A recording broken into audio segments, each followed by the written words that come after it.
Nova Estela, Ciência e Debate, um programa da TV PUC, um programa que já há vários anos oferece uma oportunidade para que um público da nossa universidade e um público da comunidade universitária e não universitária de São Paulo aproveite aquilo que a gente produz, discute, debate dentro da PUC São Paulo e que através do programa Nova Estela amplia a nossa audiência, amplia a possibilidade de mais pessoas debaterem, discutirem a ciência que está presente na câmara, que está aqui nos gravando, está presente hoje em dia em toda a vida digital que as pessoas têm que, querendo ou não, participar.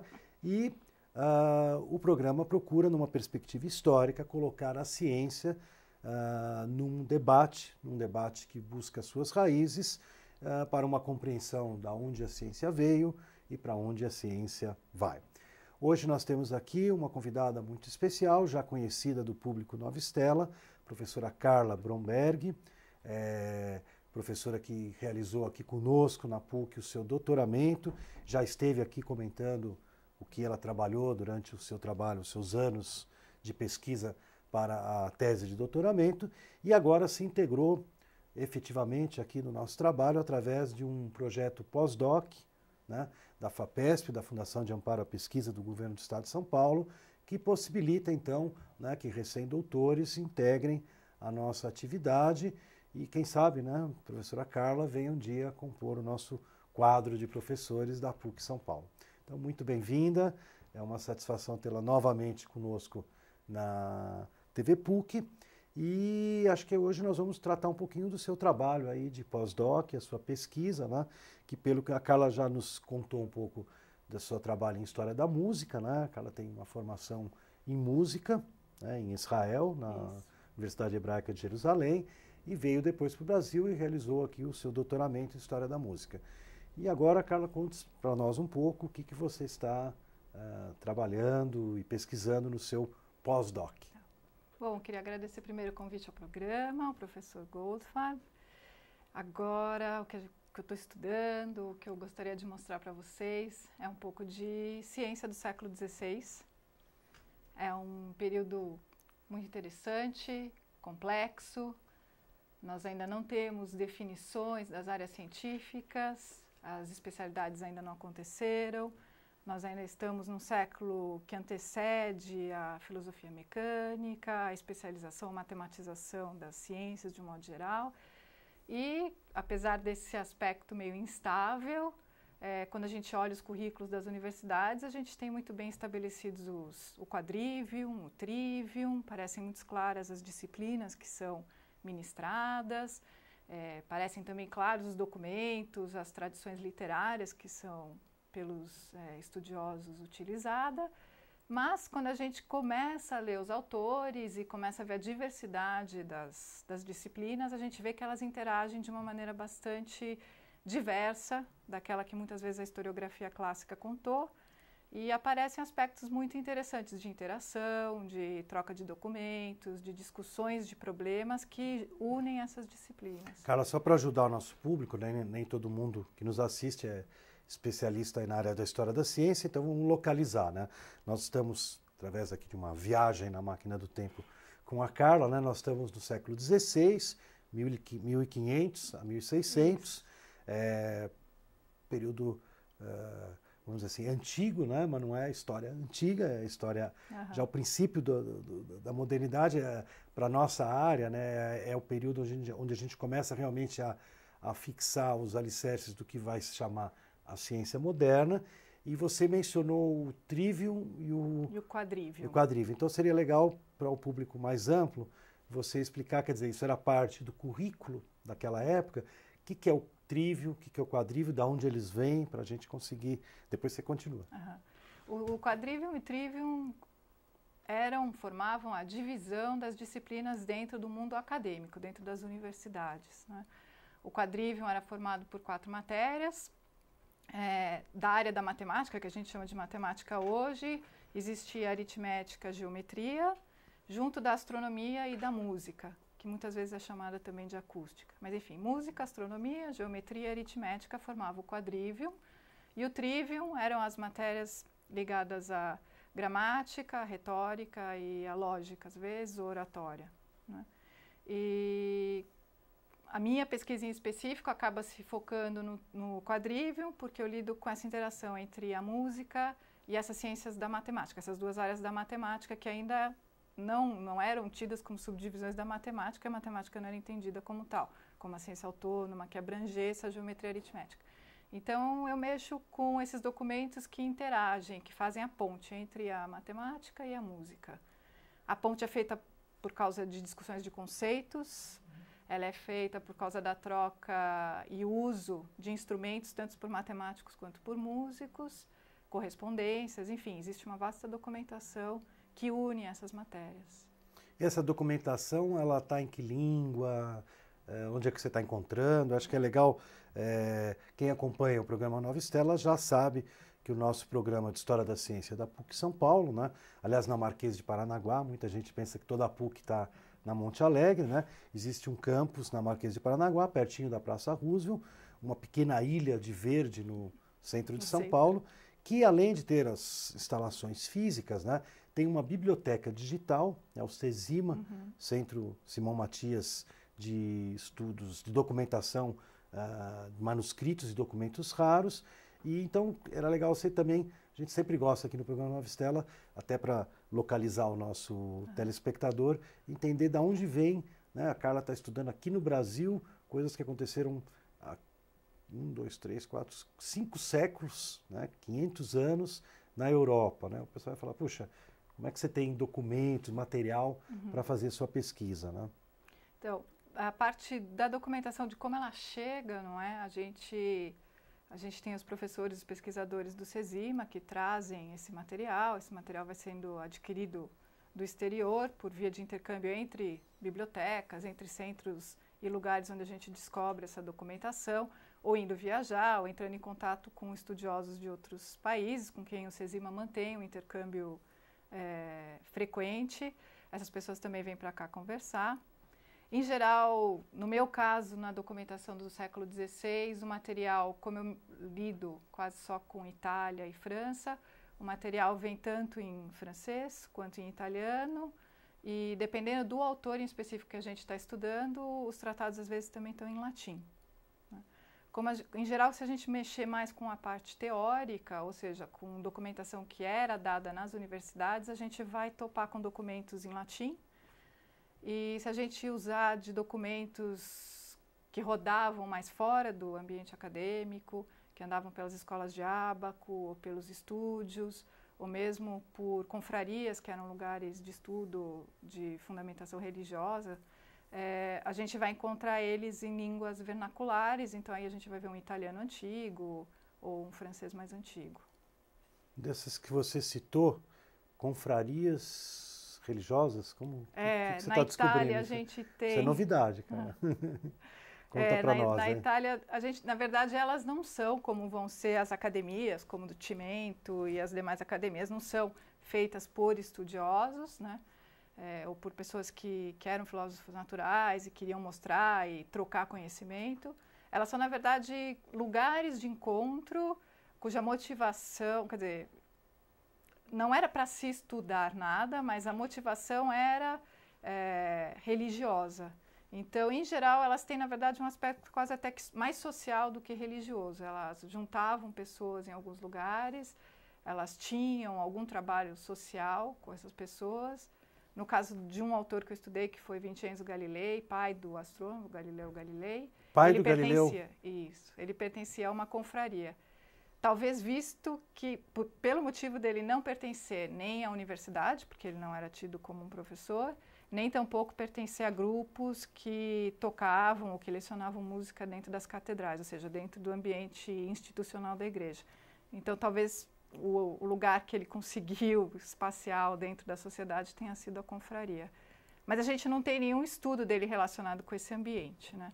Mas, às vezes, para dados biográficos, é interessante a gente ir atrás desse tipo de documentação também. E, Carla, você mencionou várias vezes no que você está nos contando, né? A pessoa estar dentro da academia, não estar dentro da academia. Isso é uma coisa que, vamos dizer assim, hoje em dia as pessoas olham para o mundo da ciência, né? e penso, bom, ou a pessoa está dentro da academia ou ela não faz parte do mundo científico, né? Isso agora no século XX, XXI, né? E você está dizendo para nós que no século XVI essa fronteira não era bem delimitada, né? Você podia explicar para nós um pouquinho como é que isso acontecia, como era possível alguém que não era do mundo acadêmico acabar interferindo nos estudos da época? Bom, a legitimação, vamos dizer assim, que alguém acreditasse numa autoridade ou numa pessoa que deliberadamente fosse tida como uma autoridade num assunto, provavelmente essa pessoa estaria dentro da universidade, pertenceria ao mundo acadêmico. Mas a ciência se fazia fora desses ambientes, ela incluía muito uma vertente empírica, não é? As pessoas começaram a fazer experimentações, elas viajavam muito, elas não se estabeleciam num só lugar, elas procuravam ler documentos e participar de uma tradição literária que não fosse a tradicional, nem tampouco a escolástica. Então, existe uma fermentação durante o século XVI dos estudos fora do meio acadêmico. E essa experimentação na tua área, porque você está numa fronteira entre matemática, música, acústica, né? E filosofia natural um pouco também. E a experimentação se dá em que direção, em que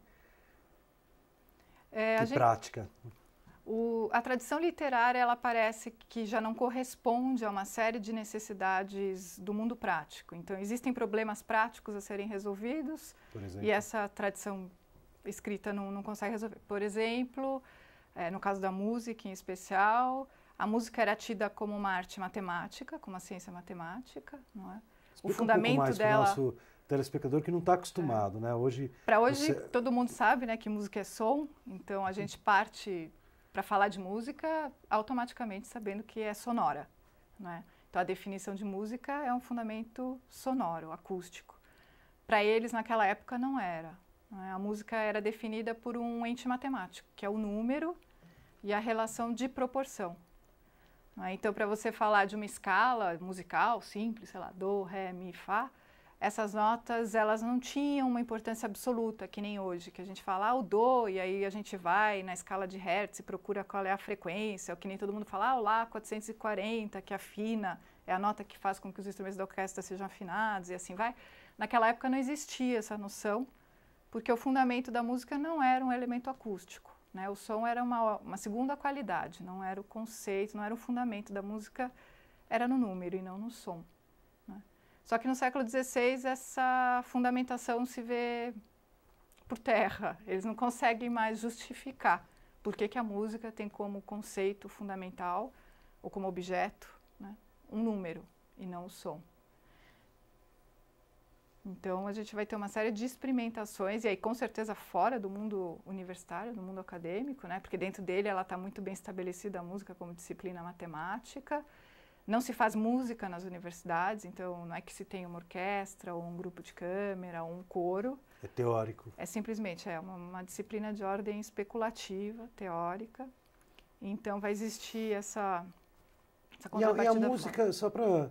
assim, uma curiosidade, assim, e a música nesse período é um período fértil da música, né? É, muito fértil. É música renascentista, música das cortes, o que mais? É uma música que hoje em dia, até hoje, a gente tem uma série de, acho até gravações maravilhosas, né? De reconstituição de época, tanto a música como até a instrumental, sim, né? Se busca, tem canto nessa época também. Quer dizer, toda essa prática, ela também aflora nesse período e ela, como você está tentando explicar, ela interage pouco com o mundo culto, o mundo das letras. Isso, existe pouca interação entre esses dois mundos, eles são feitos em ambientes sociais diversos, não é? Então, se faz música fora da universidade, se faz música sistematicamente nas catedrais, não é? Nas igrejas, nas grandes, como São Marcos em Veneza ou em Florença. E a música que ali se faz é uma música que começa a ter que ser adequada a uma teoria que, na verdade, já não funciona. Então, a gente vai ter uma série de teóricos renascentistas tentando explicar por que se faz um tipo de música que não tem explicação teórica por trás. Ou seja, o uso de um determinado intervalo ou o uso de um determinado sistema de afinação que a teoria da maneira como ela era ensinada, não pode justificar e não pode demonstrar por que foi organizado o conhecimento daquela maneira. E uma coisa para a gente contextualizar o teu trabalho, né? Você interage hoje em dia, já como uma pós-doc, com professores também da história da ciência, né? Mas que trabalham o quê? História da matemática, história da física? Trabalho hoje em dia basicamente com os de história da matemática, não é? A gente tem uma documentação em comum, porque os matemáticos citam e mencionam muitos problemas cujo conceito vem de música, não é? Vem da área musical, e vice-versa. Os músicos têm problemas em mexer com os instrumentos da matemática, e, enfim, uma área usa outra para poder solucionar alguns problemas. Então, eu trabalho bastante com historiadores da matemática. Também seria com historiadores de física, mas agora, no momento, a gente achou tanta documentação com de matemática que acho que vale a pena. Você caracterizaria, então, esse período do século XVI como um período onde você tem matemáticos produzindo reflexões e teorias sobre a música e vice-versa. Você tem pessoas que trabalham com a música, que estão produzindo uma literatura em matemática. Na verdade, os de matemática chegam a produzir literatura mesmo na área de música. Então, por exemplo, a gente vai ter um matemático, o Cardano, Girolamo Cardano. Cardano, ele é da onde? Italiano? Italiano, que dentro da área da ópera dele, que é uma ópera gigantesca, né, uma obra muito grande, ele vai ter 2 tratados escritos só sobre música. Ele vai tratar de música, né? A gente vai ter o Niccolò Tartaglia, um outro matemático importante desse século, escrevendo tratados.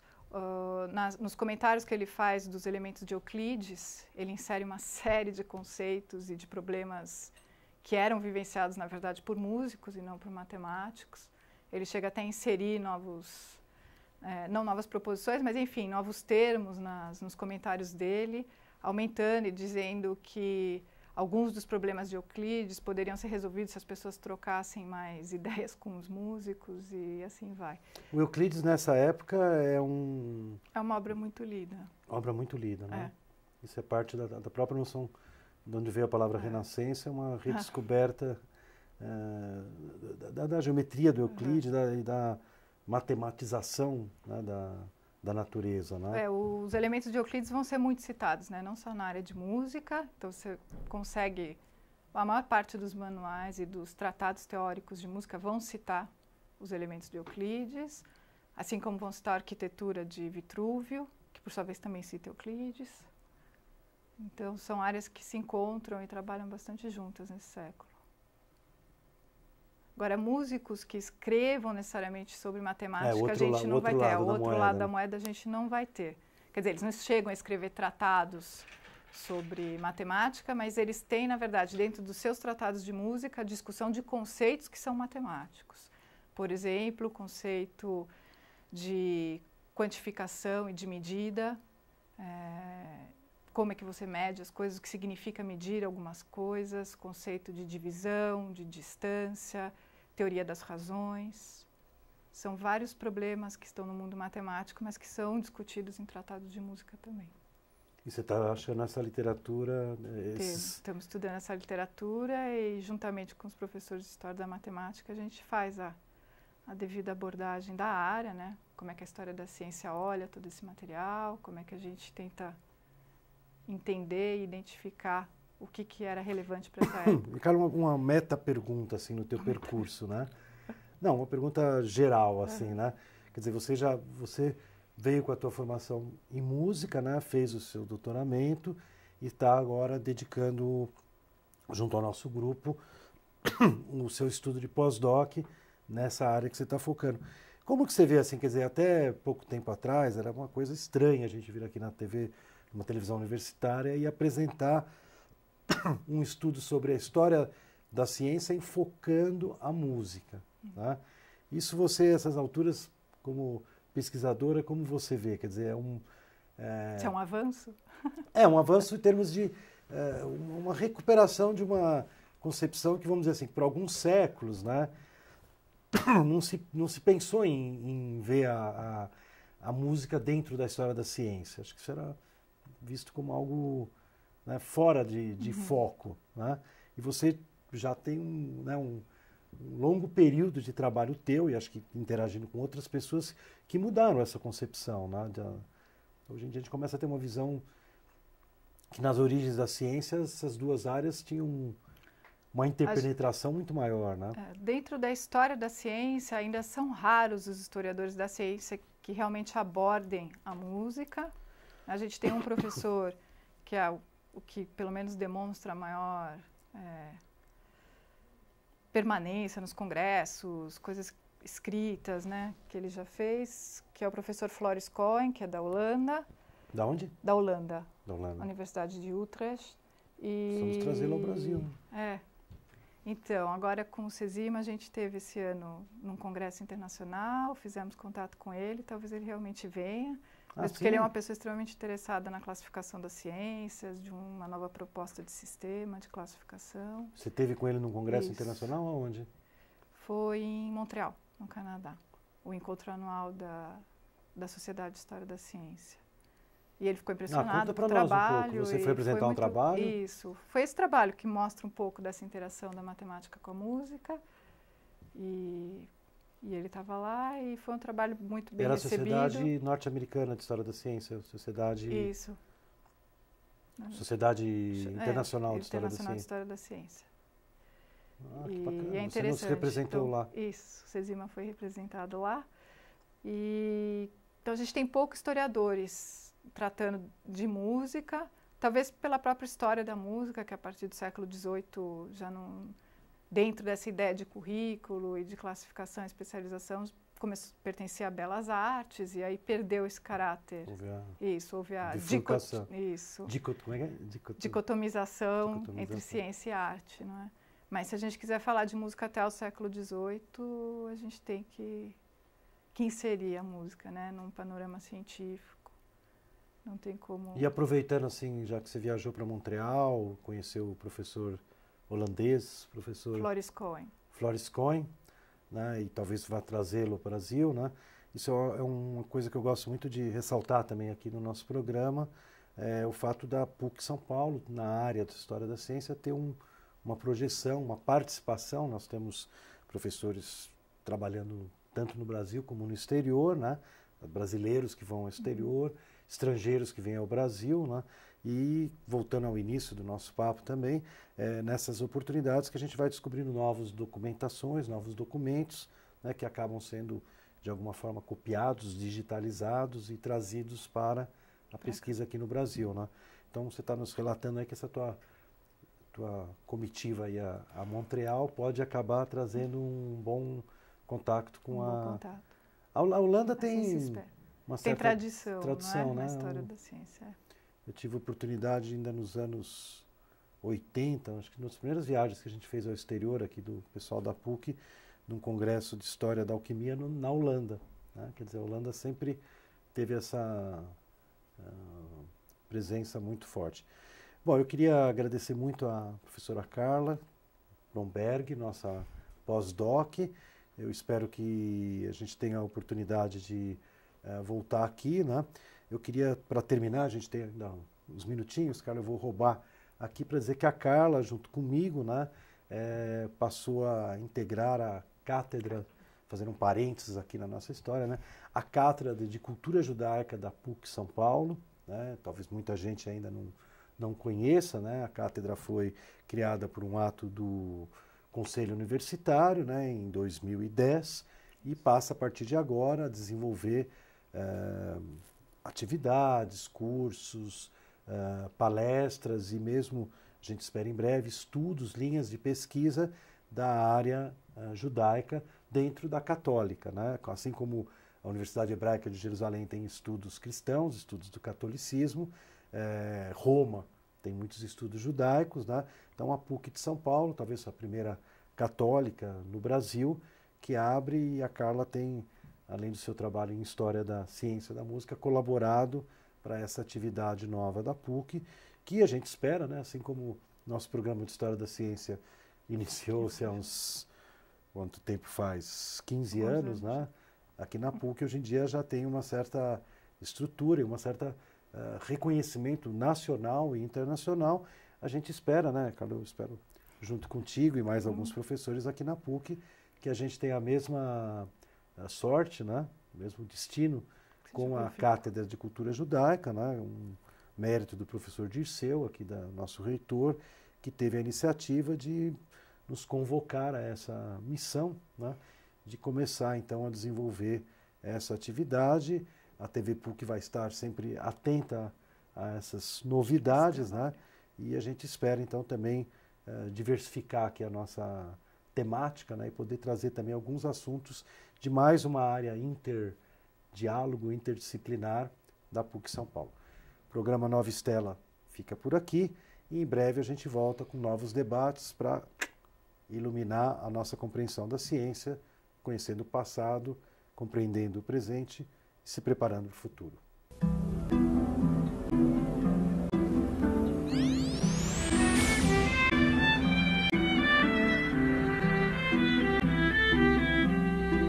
Temos mais uma vez alguém aqui do nosso própria casa, da PUC São Paulo, a professora Vera Cecília Macchilini, que já esteve conosco aqui no programa Nova Estela e volta para aprofundar alguns temas.